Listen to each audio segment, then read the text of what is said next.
moodfabrics.com Saffron Ensemble Beginner Sewing Course. I'm your host, Siobhan Cruz, and today we're going to go over the materials we need and tape our pattern together. Okay, so let's take a look at our fabric. We're going to be talking about how to identify the wrong side and the right side of the fabric first.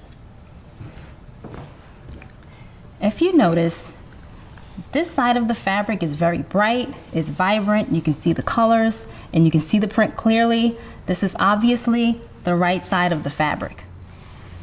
Now when I turn it to the back, you'll notice that the print is very dull, the colors are muted, and you can barely see the print. So that's how you can identify the wrong side of the fabric with a print. If you are using a solid fabric for your project, the way you can tell is usually if the front of the fabric has a nice finish. It may give it a little slight sheen, or it may even feel a little smoother. It may have a softer hand. So that's how you can tell if you're using a solid.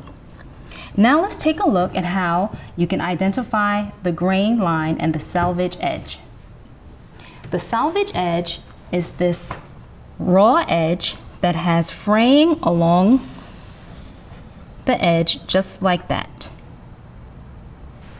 Now when you fold over the fabric face to face, you're going to have the print side up.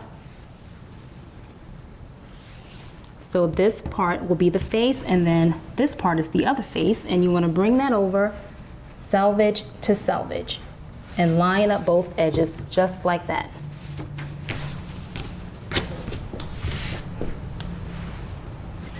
The grain line runs parallel to the selvage edge. So your grain line runs this way, vertically down the selvage edge. Now I'm going to show you how to pin your fabric and place your pattern with the grain line to match up along the selvage edge. We have the front of the shorts, and we are going to cut two face to face. So we already have our fabric folded face to face.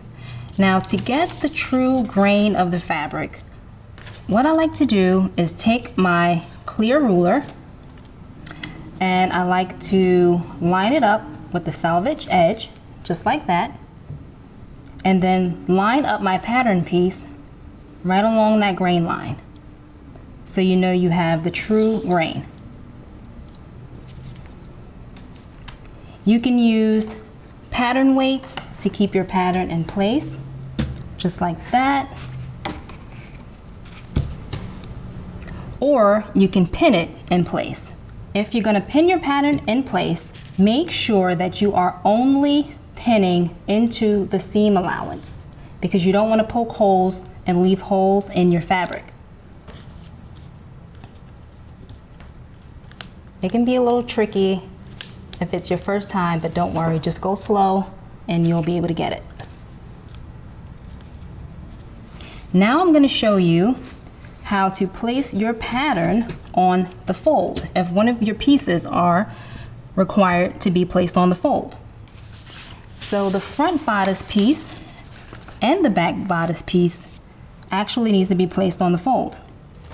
So you're going to go right along the edge of the folded side, and that's how you're going to place your pattern, just like that. And you're going to do the same thing. You can either use the weights to hold it in place, or you can pin it. And we're going to do the same thing for our back. It also has written right here where it's telling you to place it on the fold.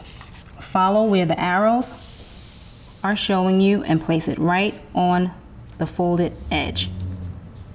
I'm Siobhan Cruz from moodfabrics.com. Join us next time as we learn how to transfer our markings from our pattern to the fabric.